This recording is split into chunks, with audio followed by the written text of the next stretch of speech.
आज का टॉपिक हमारे पास है एंटीरोलैटरल एब्डोमिनल वॉल। अब एंटीरोलैटरल एब्डोमिनल वॉल का एक्सटेंड कहाँ से होता है? ये एक्सटेंड होती है थोरेसिक केस से लेके कहाँ तक जाती है? पेल्विस तक जाती है। अब सुपीरियरली इसका बॉर्डर कौन बनाता है? ज़िफॉइड प्रोसेस ऑफ द स्टर्नम और कोस्टल मार्जिन्स। अब कोस्टल मार्जिन्स क्या होती हैं? Coastal margins are the medial margins formed by the cartilages of the 7th to 10th ribs। 7 से लेके 10 तक जो रिब्स के कोस्टल कार्टिलेजेस होते हैं उनका जो मीडियल मार्जिन होता है ना, वो हमारे पास बनाता है कोस्टल मार्जिन्स दोनों साइड्स पर। अब इन्फीरियरली कौन बॉर्डर बनाता है? इंग्वाइनल लिगामेंट बनाता है और पेल्विक गर्डल बनाता है। अब पेल्विक गर्डल क्या होता है? अब पेल्विक गर्डल जो होता है ना, वो एक सिंगल हिप बोन होती है।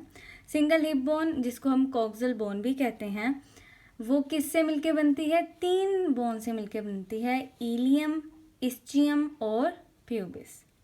ये एक पेल्विक गर्डल है, ये दूसरा पेल्विक गर्डल है। अब एंटायर बोनी पेल्विस जो है वो किससे बनता है?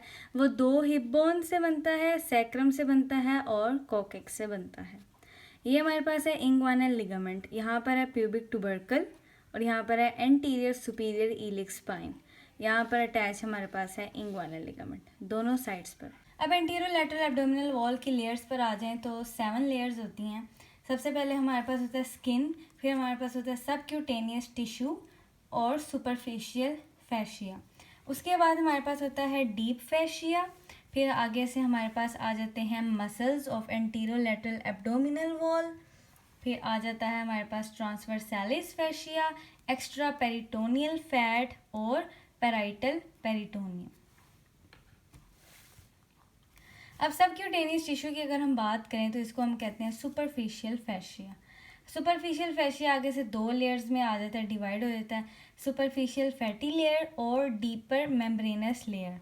सुपरफिशियल फैटी लेयर को कैम्पर्स फैशिया भी कहते हैं और डीपर मेम्ब्रेनस लेयर को स्कार्पास फैशिया भी कहते हैं।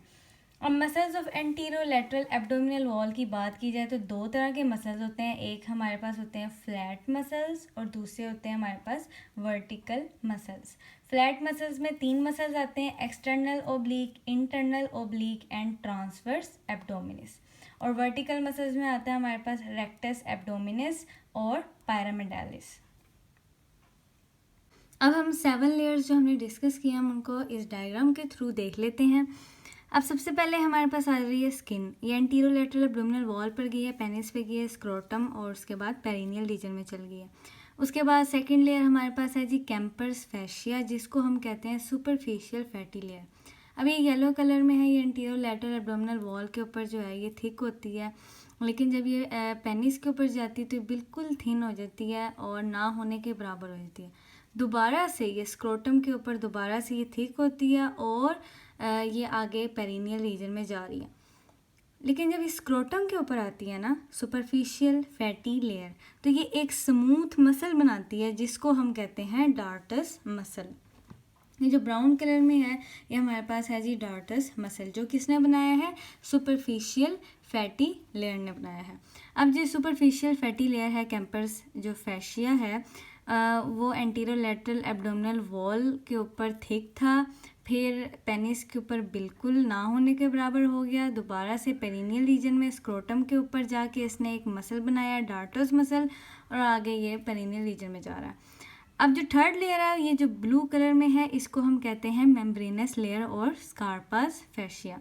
ये एंटीरोलैटरल एब्डोमिनल वॉल के ऊपर से गई है, फिर पेनिस के ऊपर से गई है और आगे जाके ये पेरिनियल रीजन में चली गई है।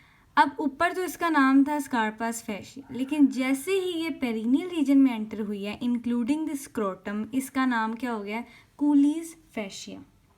अब ये पेरिनियल रीजन में जाके ये जो मेम्ब्रेनस लेयर और स्कार्पस फैशिया था ये कूलीज फैशिया बन गया है और आगे ये पेरिनियल बॉडी और पेरिनियल मेम्ब्रेन के साथ अटैच होगा। आगे उसके बाद हमारे पास 3 मसल्स की लेयर्स आती हैं। जो पर्पल में है वो हमारे पास एक्सटर्नल ओब्लिक मसल, उसके बाद हमारे पास है इंटरनल ओब्लिक मसल ऑरेंज में, और जो ग्रीन है वो है transverse abdominis muscle. 3 muscle layer आ गई। सबसे पहले skin, Camper's fascia, membranous layer, external oblique muscle, internal oblique muscle, transverse abdominis muscle. अब आगे जो रेड में है ना, ये हमारे पास है जी ट्रांसवर्सैलिस फैशिया। इसको हम ट्रांसवर्सैलिस फैशिया क्यों कहते हैं? क्योंकि इसने ट्रांसवर्स एब्डोमिनस मसल के साथ जुड़ा होता है, इस वजह से हम इसको कहते हैं, कवर किया होता है। अब जो फैशिया ट्रांसवर्सैलिस है वो आगे तो उसका नाम है फैशिया ट्रांसवर्सैलिस, क्यों? क्योंकि ट्रांसवर्स एब्डोमिनस मसल उसके साथ होता है। लेकिन जब पोस्टीरियर साइड पर जाते हैं तो पोस्टीरियर साइड पे इसका नाम हो जाता है सॉस फैशिया। क्यों?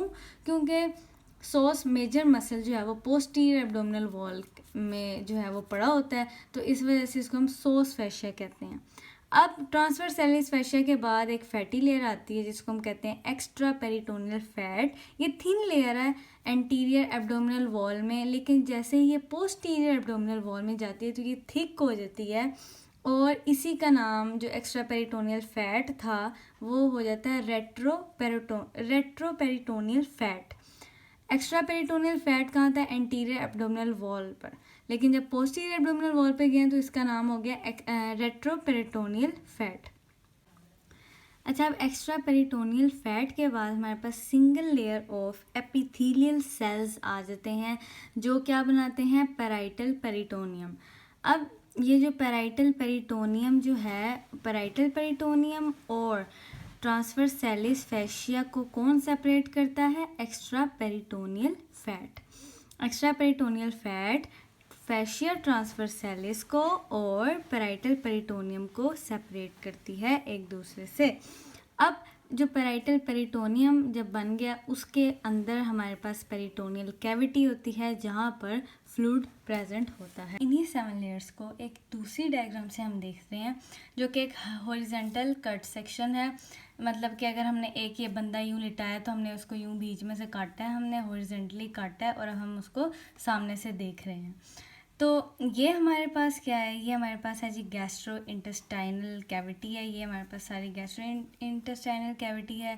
ये हमारे पास एओर्टा है, ये 2 किडनीज़ हैं, ये वर्टिब्रा है, ये एंटीरियर साइड है। मतलब यहाँ से हमारे पास ये एंटीरियर साइड है, यहाँ से हम स्टार्ट होंगे और हम कहाँ जा रहे हैं? पोस्टीरियर साइड पर जा रहे हैं। ये एंटीरियर साइड है एब्डोमिनल वॉल की, ये क्या है? हमारे पास पोस्टीरियर साइड है। यहाँ से हम स्टार्ट करते हैं। अब हमने सबसे पहले क्या देखा था? हमने सबसे पहले देखा था ये जो ब्लैक कलर है, ये हमने देखा था ये स्किन है, ये सारी स्किन है। उसके बाद हमारे पास आ रहा है जी फैटी लेयर। ये फैटी लेयर है येलो कलर में, ये सारी हमारे पास है जी फैटी लेयर। और जो ब्लू कलर है, ब्लू कलर में हमारे पास क्या थी? Membranes layer. मेम्ब्रेनस लेयर आ गई। अब हमारे पास ये क्या है? ये जो 2 मसल्स हैं, ये कौन से मसल्स हैं? रेक्टस एब्डोमिनस मसल है जो फ्रंट पर होते हैं हमारे पास। अब ये हमारे पास पर्पल में एक्सटर्नल ओब्लिक मसल है, उसके बाद हमारे पास इंटरनल ओब्लिक मसल है, और उसके बाद ग्रीन में हमारे पास है ट्रांसवर्स एब्डोमिनस मसल। ये 3 मसल्स आ गए, skin, fatty layer, membranes layer, external oblique muscle, internal oblique muscle, transverse abdominis muscle, rectus abdominis. ये तो फ्रंट पे होता है बिल्कुल। उसके बाद अब ये रेड कलर में हमारे पास क्या आ गया जी? ट्रांसवर्सैलिस फैशिया, जिसने पीछे जाके क्या बन जाना है? सॉस फैशिया। अब हमारे पास ट्रांसवर्सैलिस फैशिया हो गया। उसके बाद हमारे पास क्या है जी? ये पिंक कलर में हमारे पास है जी एक्स्ट्रा पेरिटोनियल फैट। आगे जो एंटीरियर एब्डोमिनल वॉल है इसमें हमारे पास ये जो थिन लेयर है, इसकी थिन लेयर होती है एक्स्ट्रा पेरिटोनियल फैट की, लेकिन ये पीछे जाके ये सारा क्या बन गया? रेट्रो पेरिटोनियल फैट सारी बन गई है पोस्टीरियर एब्डोमिनल वॉल में जाके। अब हमारे पास जो अगला ब्राउन कलर में है वो हमारे पास है जी पैराइटल पेरिटोनियम। ये पैराइटल पेरिटोनियम है और इसके अंदर हमारे पास क्या जी? पैराइटल पेरिटोनियम के अंदर हमारे पास पेरिटोनियल कैविटी बन की है जहाँ पर हमारे पास फ्लूइड प्रेजेंट होगा। अब अगर हम यहाँ से ये इतना हमने देख लिया, अब हम पोस्टीरियर वॉल को हम देखें तो इसको हम छोड़ दें, यहाँ पे पोस्टीरियर वॉल को देखें तो पोस्टीरियर वॉल में हमारे पास ये क्या आ गया जी? वर्टिब्रा। उसके बाद सबसे पहले हमारे पास आ रहा है जी सॉस मेजर मसल आ रहा है, psoas major muscle purple colour में। उसके बाद ये जो ब्लैक कलर की जो लेयर है क्वाड्रेटस लंबोरम। उसके बाद हमारे पास है लेटिसमस डोर्साई मसल जो है वो ऑरेंज कलर में।